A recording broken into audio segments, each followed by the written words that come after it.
may isang biyaya na darating sa buhay namin sa araw na to na mahayag sa aming mga buhay ay napakagandang misaya na nais mong iparinig at ipaalam sa iyong mga anak, Panginoon. Lord, iniimbitahan namin, O Diyos, ang iyong pong banal na Espiritu, Panginoon. Dalangin namin, Lord, ang Espiritu ng pagkaunawa sa iyong salita. Ibigay mo po sa amin. Lord, wala akong ibang tinataas na pangalan, kundi ang pangalan mo lang. Lord, marapat dapat ka pong purihin at sambahin. Padalangin po namin, Lord, sa lahat ng lingkod mo na tatayo sa unahan na magpapahayag ng inyong salita, Panginoon. Padalangin namin, gabayan mo po sila, Panginoon. Maraming pong salamat. Ito po ang aming panalangin sa iyo, O Diyos, at aming pangalan ng Panginoong Jesus. Amen. So, bless po ba tayo, mga kapatid? Iba rito, mayroong preparation na, di po ba? Medyo busy na tayo. Yung sabi nga, excited na yung lugar namin eh. Yung dito sa amin sa Siwan. Kasi may dalawang bahay kami inaabangan ngayon. Yung bibigay ng mayor sa bibigay ng kapitan. So, bibigay doon ng kapitan, yung mayor, yung aming handle pa sa so, marami nang prepare. Pero nakakatuwa eh kasi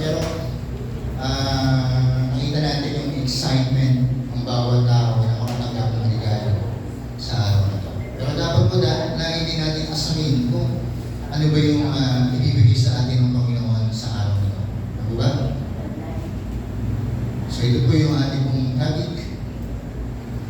The honor of serving God. So ano po ba yung pag-honor natin sa paglilingkod sa Panginoon?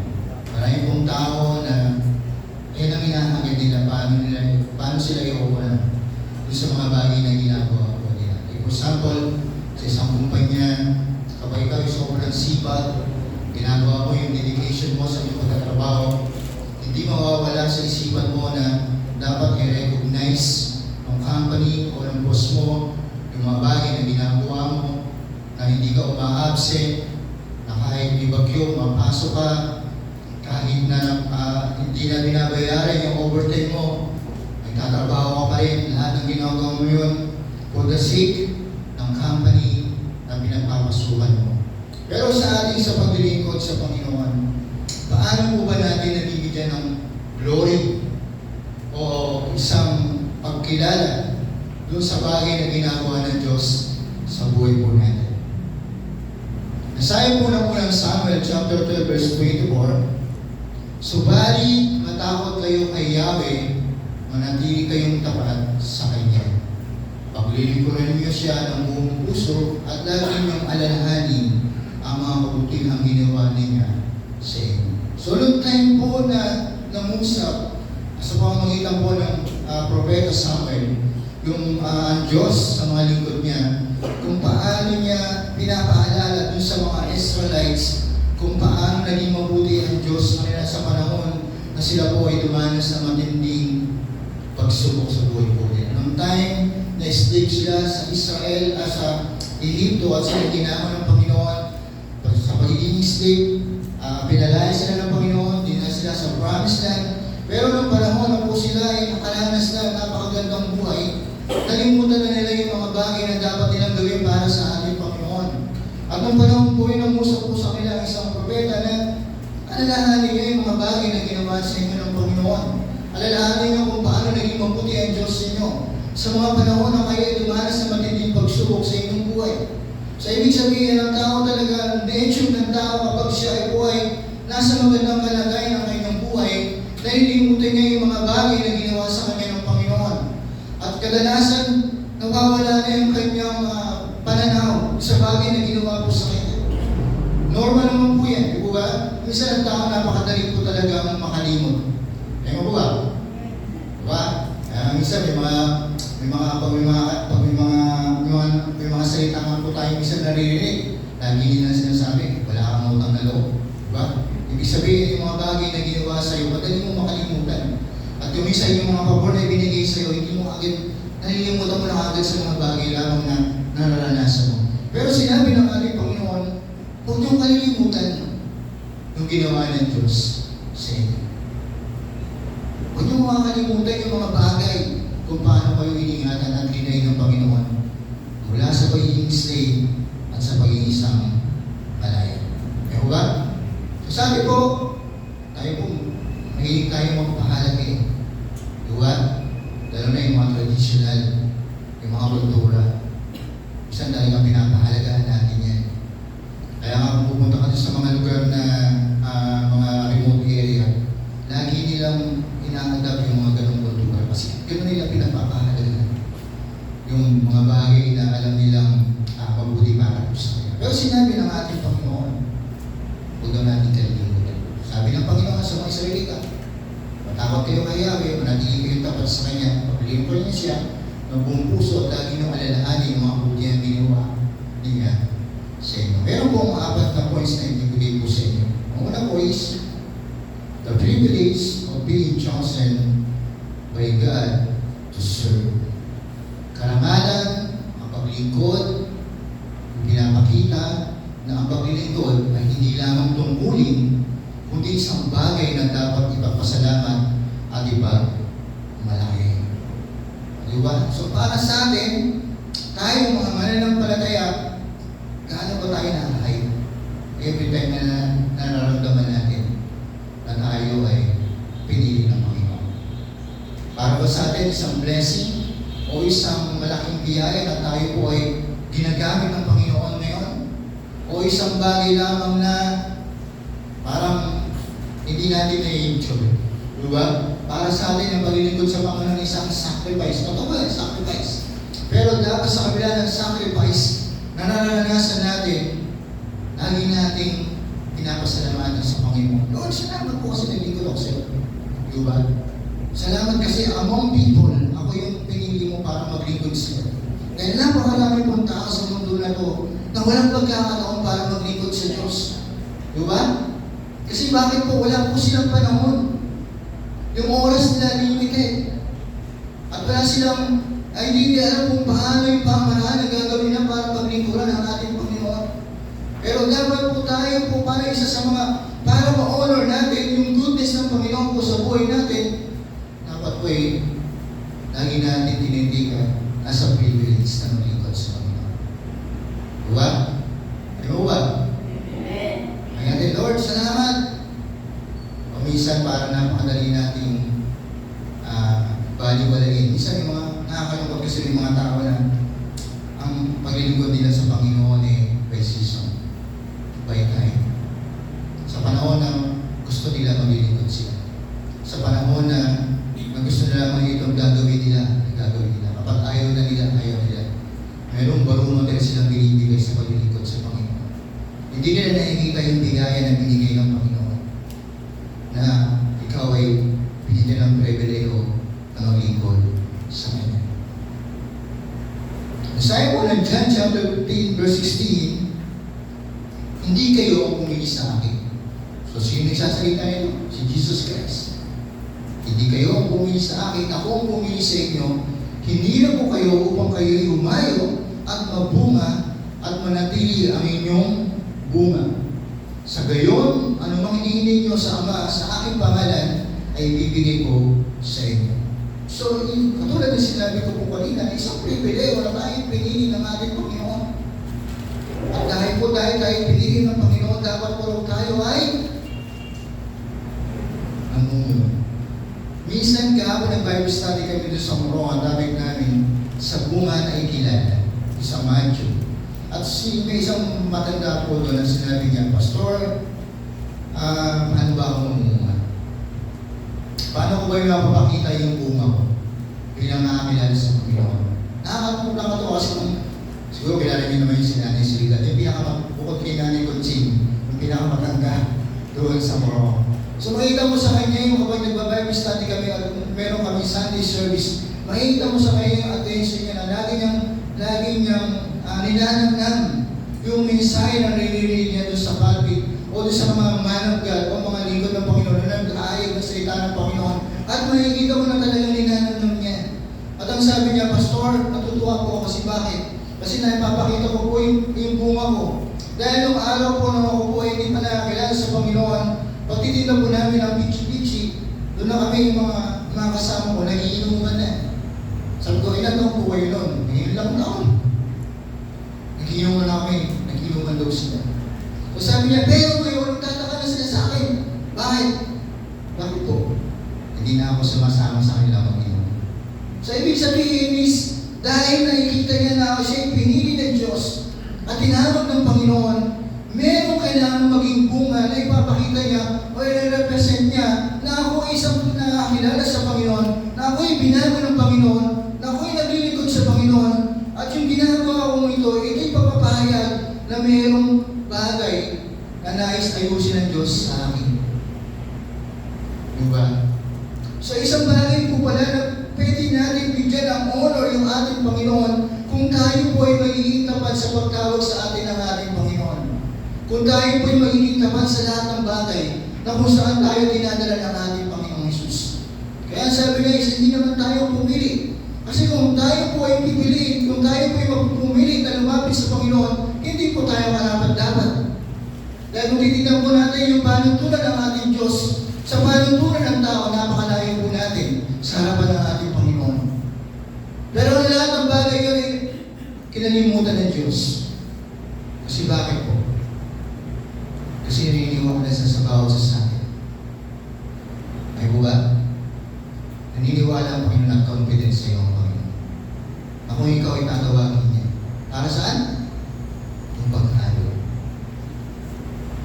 Pananatili ng roots. Diba? Yung bilang puno, dedepensahan mo yung mga bunga mo na huwag malaglag. Ayusin mo lahat ng nutrients na nasa ugat mo, ibibigay mo doon sa iyong bunga. Upang yung bunga ay maging kaakit-akit kung sa mga tao makakakitan kung anong klaseng bunga meron ka. Okay po ba? Eh, sabi ng Panginoon, hindi ako pumili sa iyo. Hindi kayo pumili sa akin, ako ang pumili sa iyo ng isang privilege. Being chosen by God to serve. So, ako po lagi ko kung sinasabi is, salamat sa Panginoon dahil kami nakakilala sa Diyos. At kung kami pong sa sarili namin kakayan, wala po kami talagang kakayan at kalakasan na magpatuloy sa paglilingkod sa Panginoon. Kaya kami nakakatayo, kaya kami nakakahayo. Dahil nare-recognize namin na yun isang pribileyo na ibinigay sa amin ng ating Panginoon. At bihira yung mga taong binigyan ng ganong klaseng pribileyo.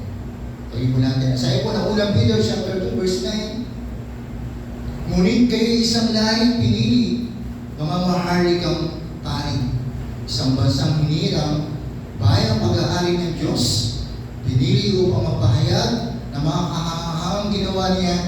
Siya ang tumawag sa inyo mula sa kadiliman patungo sa kanyang kahangahangang kaliwanagan. So, imagine po natin, di po ba? Wow, nakaka-amaze. Kinukonsid tayo na mas maharlika. So, tinatanong po ako, kasi hindi ko nakakaalam ng aking blood type. Mahal po ang dugo. Ang dugo ko po is AB positive. So, mahal yung dugo ko. So, kapag ako po ay tinatanong, sinasabi sa akin ng mga nung kumukuha ng dugo, Sir, yung dugo mo pang mahali ka. Di ba? Pag mahal yung dugo mo. Sabi niya, kung sakali po po magdodonate ako ng dugo, isang bag, ilang bag po ang kapalit niya kung sakali po ako ay sabi niya, Sir, yung grado ng dugo mo, ako kung ikaw mag-ibigay niya isang bag, mapapalitan po yan ng 3 bag. So, ibig sabihin, ganun kahalaga yung dugo ng ibibas. So, sinasabi doon, bilang nakakilala sa Panginoon at bilang tinawag ng Panginoon, kinukonsider tayo ng Panginoon, nakakaiba. Ang paningin sa atin ng Panginoon ay isang taong mataas ang katayuan, mataas ang estado. Di ba? Hindi nawawala yung estado po natin. At isang bagay na napakahirap maabot ng isang tao. Di ba? Bago mo maabot ang isang isang tanyag na kalagayan ng iyong buhay, marami kang pagdadaanan. Diba? Paano mo masabi na ako ay isang matagumpay na tao, isang professional na tao, marami kang pagdadaanan bago mo makuha yung title na yun. Marami kang pagdadaanan. At sa pagdaan mo na yun, minsan darating sa punto ng buhay mo na susuko ka, na mapapagod ka, mangiinawa ka. Kasi napakahirap talaga ako din ng isang title. O kaya isang doktor. Ilang years ba doktor ngayon? 10 years. Aral ka ng college, 10 years din. Diba? Paano 10 years ka mag-aaral sa magiging kapatid? Imagine mo yung 10 years na yun. Kung ano yung pagdadaanan mo yung sunog kilay. Mga gastos sa pera, bago mabuti yung title na yun. Pero sa Panginoon daw, napakadali. Diba? Yung title na yun, napakadali. Sabi doon, kaya pag-aari ng Diyos. So, tinuturing ka ng Panginoon na kanyang bayan. Tayo daw mga anak ng Diyos, yung buhay mo, ay tinuturing ng Panginoon na bayan. At dahil bayan ka ng Diyos, ano dapat mo ating gawin? Mapahayag na makahamang ginawa niya. Siya tumawag sa inyo mula sa kadiliman, patungo sa kanyang kaliwanay. So, yung pag-evangelism. Ito po yung heart ng People's Missionary Church. The Zion Worship Assembly. Isa po sa heart ng church na iglesia na ito is evangelism. Kaya kung makikita niyo po, every time na mag-preach dito, hindi lang ako o yung mga pastors o mga workers dito po, hindi po nawawala yung topic namin about evangelism. Kasi gusto po namin talagang maintindihan at maunawaan ng lahat ng mga ating sa Zion Worship Assembly, yung kahalagahan ng evangelism, yung kahalagahan ng paghayag ng salita ng ating Panginoon. Kasi yun po yung sinusunod po namin ng mandate na ibinigay ng Panginoon sa iglesia about evangelism.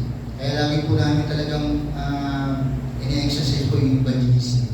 Dahil pinapasa na lang po din namin po sa inyo na mga anak ng Diyos at mga lingkod ng Panginoon na kung ano yung aming pong mission and vision patungkol po sa evangelism na dapat din namin ma-adapt po sa inyo.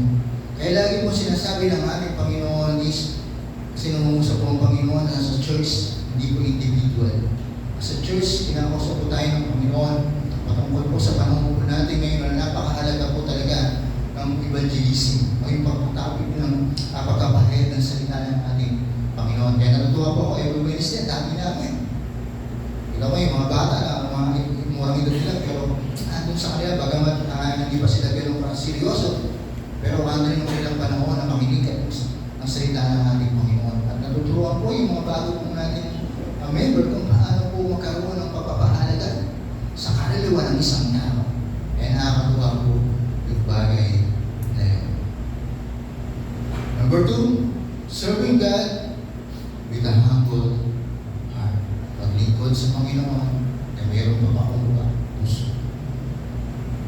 Napakahalaga po yan bilang lingkod ng Panginoon at nakakilala sa Panginoon.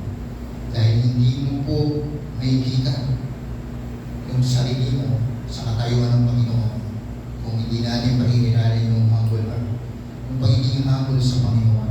Dahil marami pong nagsasalita ngayon, marami pong katulad po nung nakausap ko yung minsan ko, talagang sinasabi niya sa akin na bilib na bilib siya kay sa picture na yun dahil napakadaling daw. Ang sabi ko sa kanya, tignan mo naman kung paano magsalita yung tao niya. Sino yung tinataas niya? Yung sarili niya. Marami pong picture niya. Kung titigil ka kung hindi po kayo magsasala ng mga bawat preacher na nagsasalita. Napagaling po rin ang magsalita. Pero minsan hindi mo na makikita sa kanila yung humble na. Hindi mo na makikita sa kanila yung papakumbaga. Kami po, inaamin ko po, kaya nga po, like po sinasabi is, hindi po akong ganun kagaling magsalita. Hindi po akong ganun kagaling mag-preach. Pero like po sinasabi is, ang pananaw ko po kasi, yung sabi ng Biblia is yung binababa ng Panginoon, yung nagmamataas, at tinataas ng Panginoon, yung nagpapakumbaga. So yan po yung lahi ko pong sinasabi sa Panginoon. At sa'yo po, nangangahulog ang pagtalima at paglilingkod sa Diyos na may kababaang loob. Bakit tinawag ng Panginoon yung mga man of God na yan? Dahil nakita po ng nila kung paano sila napakumpa sa harapan ng ating Panginoon. At tayo po mga kapatid, habang po tayo lumalago at lumalawak ang ating kaalaman sa salita ng Panginoon, napakahalaga po na yung paa natin na natili pa rin sa ground. Diba? Never po tayo magmamalaki.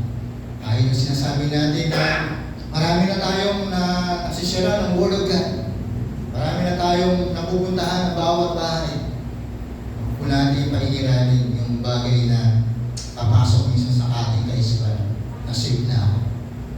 Siguro noon, pwede na akong mapunta sa langit. Marami na akong ginawa sa Panginoon. Siguro naman, pwede na akong i-bless ng Panginoon.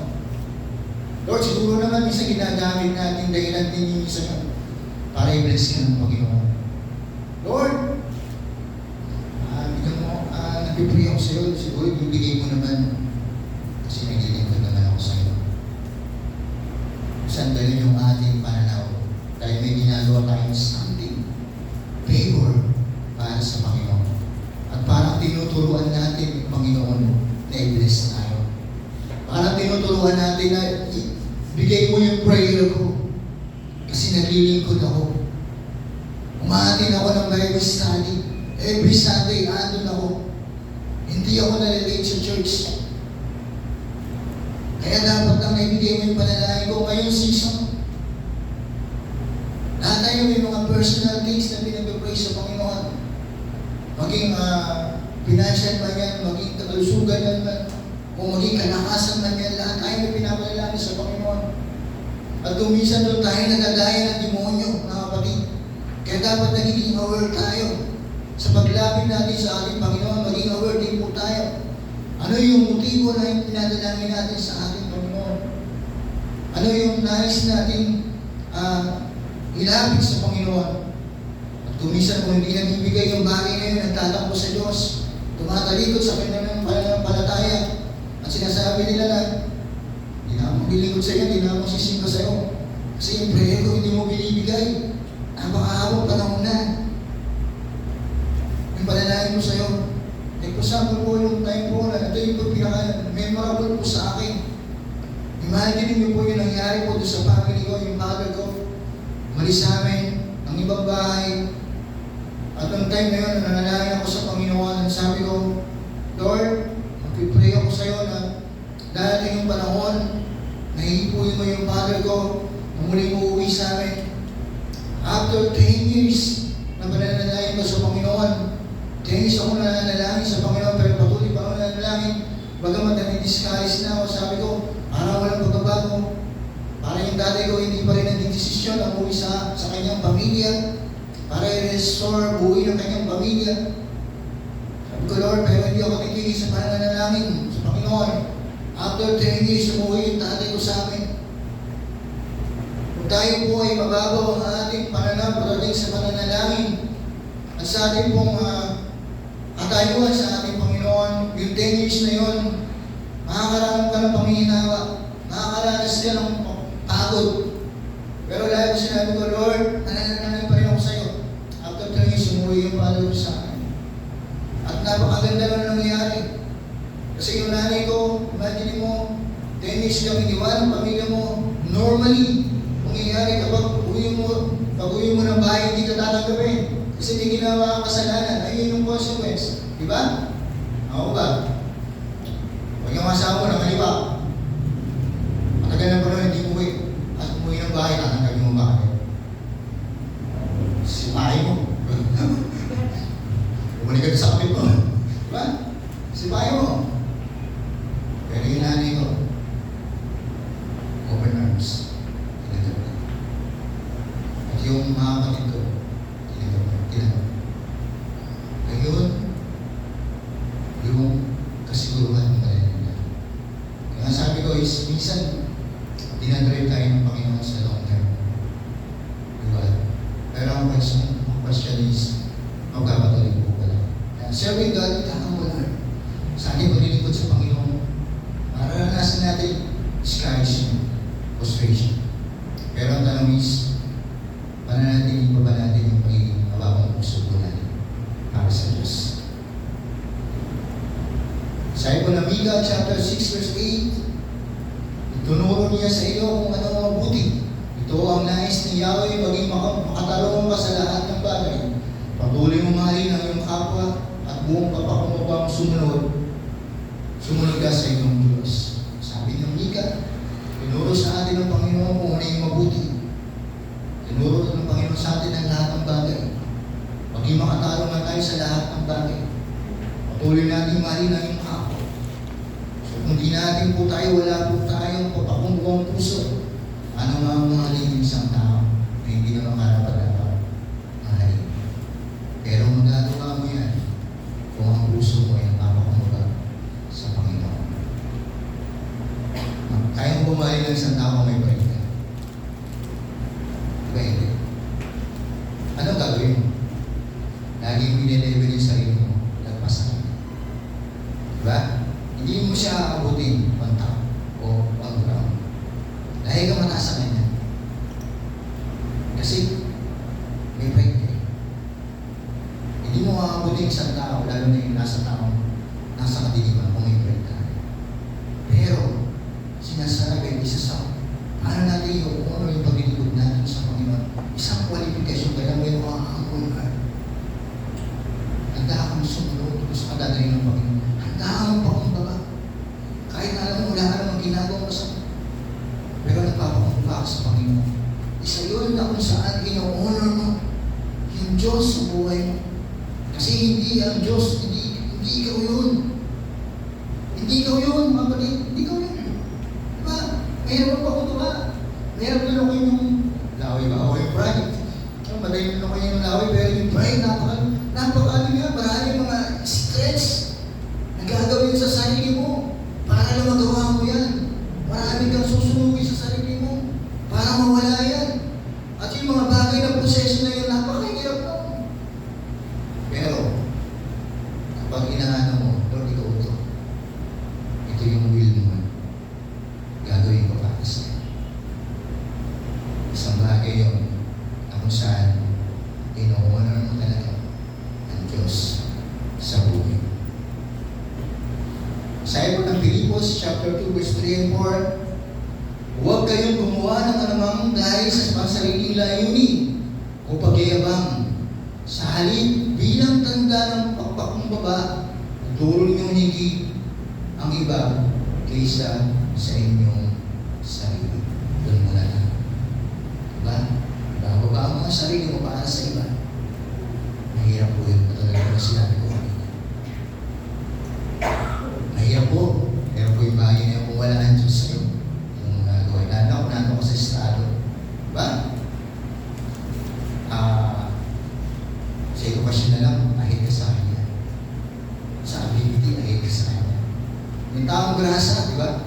Alam natin ito, yung taong grasa, ito yung pinaka-medyo mababang estado ng isang tao. Kasi talagang depressed na yun eh. Wala na silang hope eh.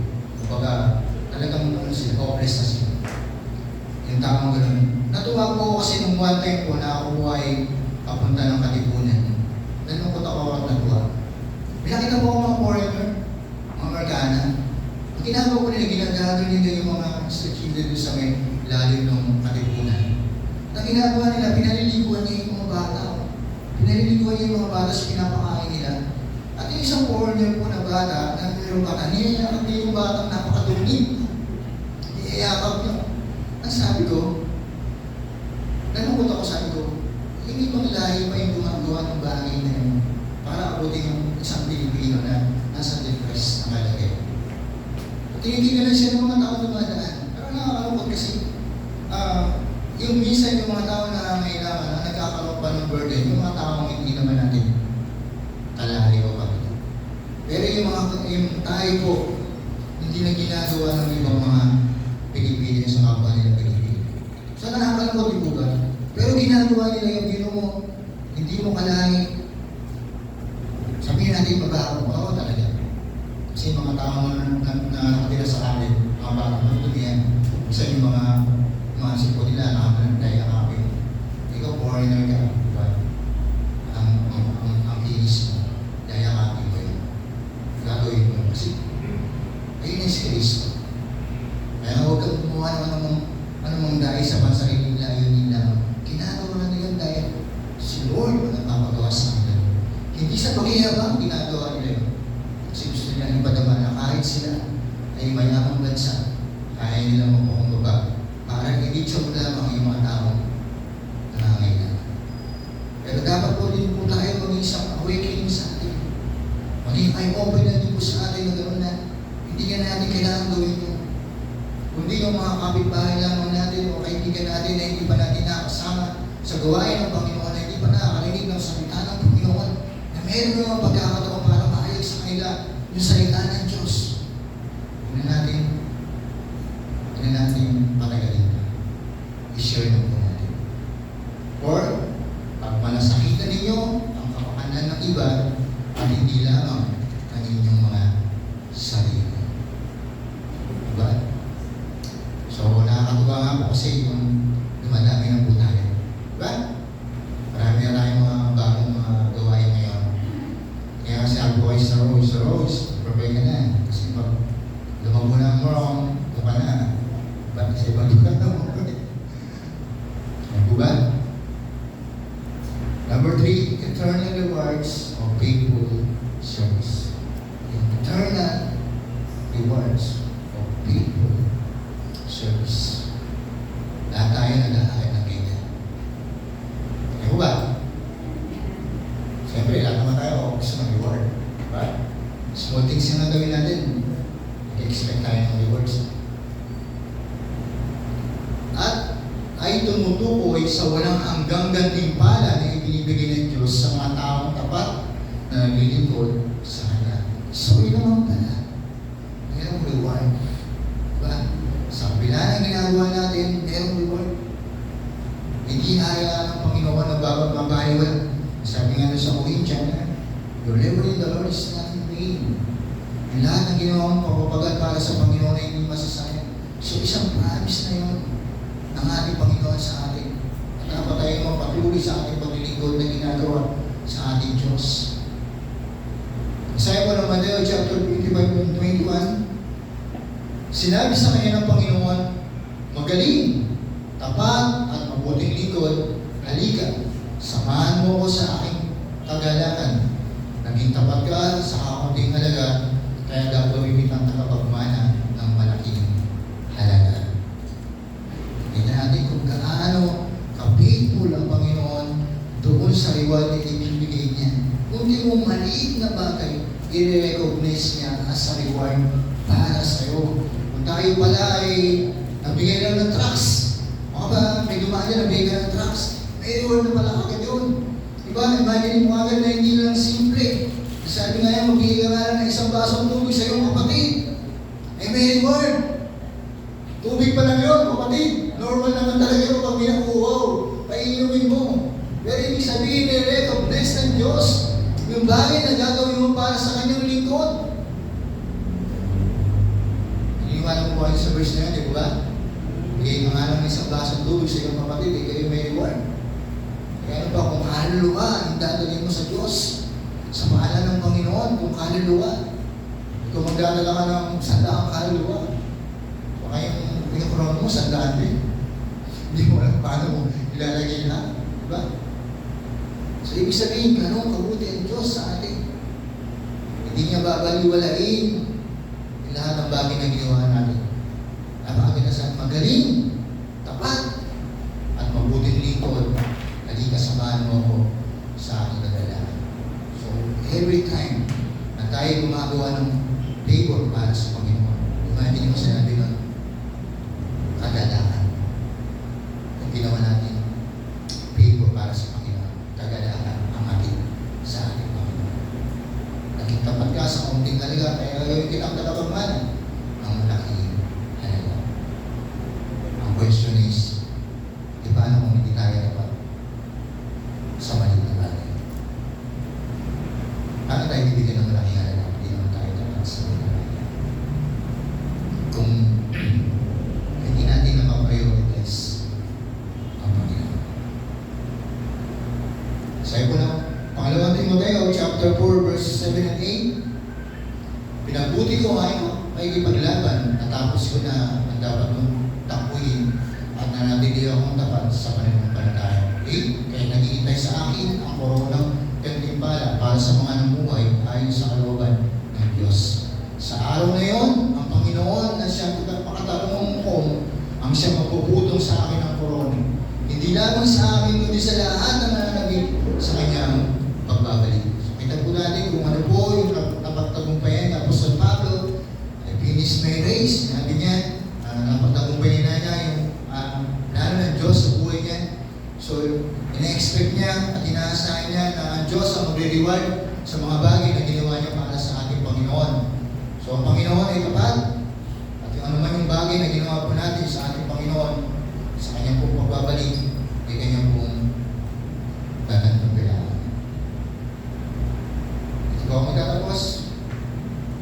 serving God in a small and a big ways. Nangangahulog ang pwede kang maglingkod sa Diyos, sa maliit man o sa malaking paraan. Hindi po sinasabi ng Panginoon na kailangan mo maging pastor para maglingkod ka. Hindi po sinasabi na lahat po tayo itinawag ng Panginoon sa kanya-kanyang pamamaraan at kanya-kanyang dahilan. Pero ang sinasabi po rito is kung ano yung pinapagawa ng Diyos sa bawat isa sa atin, dapat po natin gawin. Huwag natin i-ignore. Dahil lahat po ng bahagi ng katawan ay mahalaga. Lahat ng parte ng katawan natin may kanya-kanyang trabaho. Kung ang kamay ang trabaho, umabot, umawak, ang trabaho ng mata mo, ito, makakita, ang trabaho ng tenga mo ay makarinig. Pero hindi po sinasabi ka, lahat ng yan ay hindi ba, ay hindi mahalaga. Lahat po yan ay mahalaga. Sinasabi po dito, kung ano po tayo, kung saan po tayo dinadala ng ating Panginoon, pagyamanin natin. Pagyamanin natin yung bagay na kung saan tayo po ginagamit ng ating Panginoon. Kung tayo po ginagamit na tumutugtog, pagyamanin natin. Magpakalago tayo. At habang lumalago tayo, lumalalim yung ating ugat. Dahil sa paglalim ng paglago natin at paglalim ng ating ugat, lalo tayo nakakapaghin ng mas malalim na pundasyon na kung saan dumating man yung matinding pagsubok sa buhay natin, hindi tayo matitiso. Hindi makakapektuhan yung ministry mo. Kung ano yung ministry na yan, magpa-prosper ka. Ano kasi ang mga tao ngayon, napapalago sila. Lumalago, napapalubasa. Hindi masama yun. Pero isang bagay yung nalilimutan nila. Hindi nila naisip yung paglalim nila doon sa presensya ng ating Panginoon. Sa kanila, napapakatalubhasa. Hindi masama po yun. Katulad pa ng sinabi ko, hindi masama yun. Pero dapat, tayo, balance. Tayo papalago, napapalalim din tayo. Pinapalalim natin yung ugat. Dahil yung ugat na yun ay nagsasaliksik ng ating pundasyon sa ating paglilingkod na ginagawa sa ating Panginoon. Lucas chapter 16 verse 10, sabi po, ang pagkatiwalaan sa maliit na bagay ay pagkakatiwalaan din sa malaking bagay. Ang mandaraya sa maliit na bagay ay mandaraya rin sa malaking bagay. Ano naman po talaga yan? Kahit hindi biblical, sinabi kung hindi ka pagkakatiwalaan sa maliit na bagay, hindi kayo pagkakatiwalaan sa malaking bagay. So, kung ikaw ay hindi pa pagkatiwalaan pa utangin ng 20 pesos, paano pa utangin ng 20,000? Diba? Sabihin, hindi tayo tapat. Hindi tayo tapat sa mga bagay o sa mga ating pong ginagawa. Kaya, kung tayo ay pagkakatiwalaan sa maliit na bagay, ipagkakatiwalaan kita sa malaking bagay. So, ang tanong po ito is, kaya ba natin sundin o gawin yung mga maliliit na bagay na ginawa na pagawa sa atin ang ating Panginoon. Colossians chapter 2 verse 23, sa kanyuan para sa ngayon ayon sa karunungan ang ganong uri ng pagsamba, pagpapakumbaba at pagpapahirap sa sariling katawan, ngunit ang mga ito ay walang silbi sa pagpigil ng sangkilid ng laman. So para po natin matatagumpayan ang mga bagay na yun, kailangan po natin talagang dumanas ng hirap. Pagpapakumbaba, pagpapahirap, sariling katawan, ngunit mga ito ay walang silbi sa pagpigil sa hiling ng laman. Patayin mo man yung sarili mo, pahirapan mo man yung sarili mo. Pero kung hindi mo talagang totally nauunawaan yung layunin ng buhay mo, bakit mo nakilala ang Panginoon? Kung bakit nandito ka ngayon, nakaupo at nahilig na sa ita ng Panginoon. Kung hindi mo naiintindihan yung purpose ng lahat ng yan, ano man yung gawin mo, ano man yung sacrifice na gawin mo, is useless. Kung nakakala mo na mayaman ka, dahil ginagawa mo lahat ng bagay na yan, o ginagawa mo din nakakala mo mayaman na ako, ligtas na ako, kasi nagsisimba ka babasa ko ng Bible. Pero personally, hindi ko naiintindihan yung assurance of salvation na ibinigay sa akin ng mga Panginoon is useless.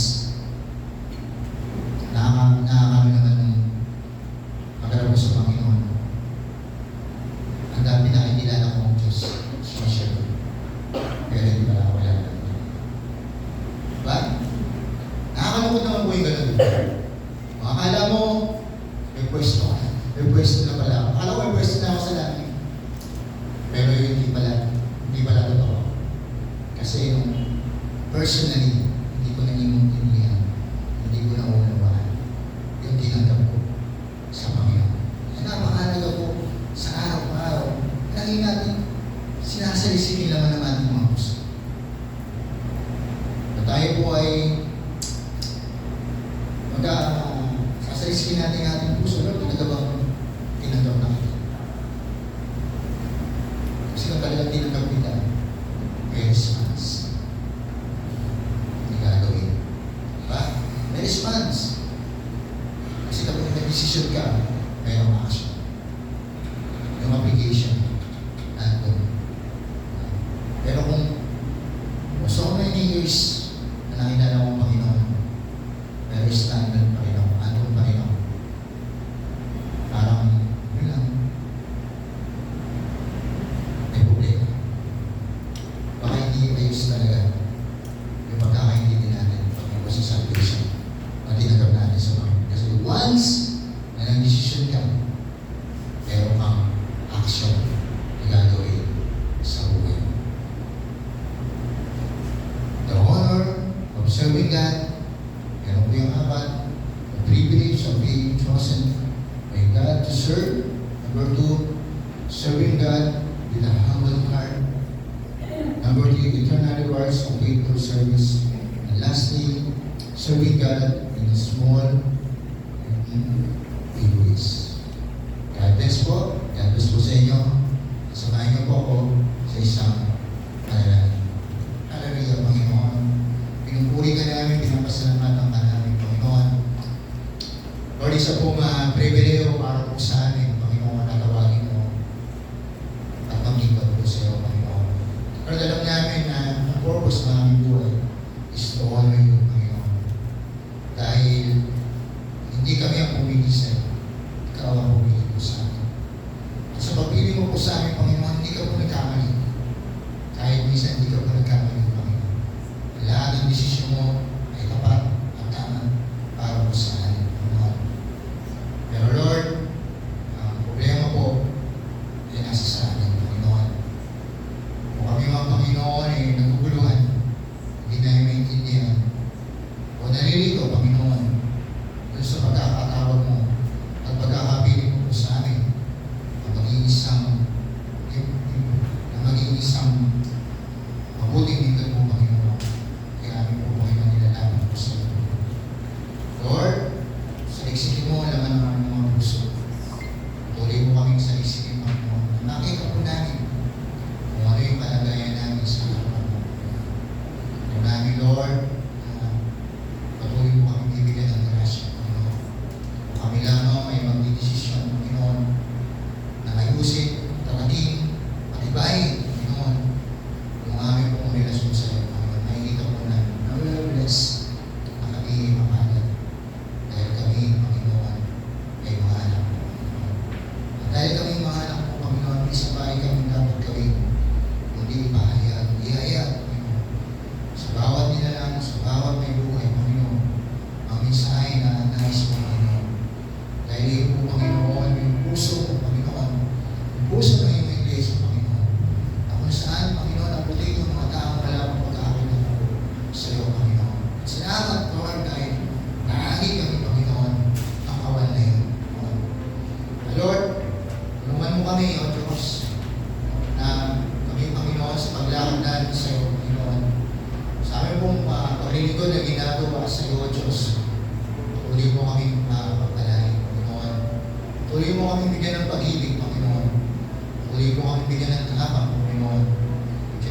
Tuloy mo kami bigyan ng tiyaga, Panginoon. Na huwag mong hinawa, Panginoon. Kung paano, Lord, yung mga lingkod, Panginoon, na hinaya ka na mga buhay. Hanggang sa kakanayan, Panginoon, hindi po sila, Panginoon, nagkatubiling, ibigay, Panginoon, ang kanilang lakas ng buhay. Para naman makasunod sa magandang panawagan mo na ibinigay mo po sa kanilang buhay, O Diyos. Lord, maraming pong salamat, Lord, sa oras ito. Inaalala namin ang mga bagay na ginawa mo sa aming buhay. At pinapasalamatan ka namin, Panginoon, na hindi ka po nagsasama po sa amin na kami tuwirin, Panginoon, sa aming mga plano, Panginoon. Maraming pong salamat, Panginoon. Patuloy ka namin dinadakila. Patuloy namin dito, Diyos. Nagkakatiwala namin sa iyo ang aming mga buhay. Pagkariyan mo, Panginoon, ang aming buhay. Kayo po ang pumilos sa aming Panginoon. At bawat gagawin namin, Panginoon, ay patuloy. Ito po kayo maging kaalaman sa iyo, Panginoon. Lord, maraming pong salamat.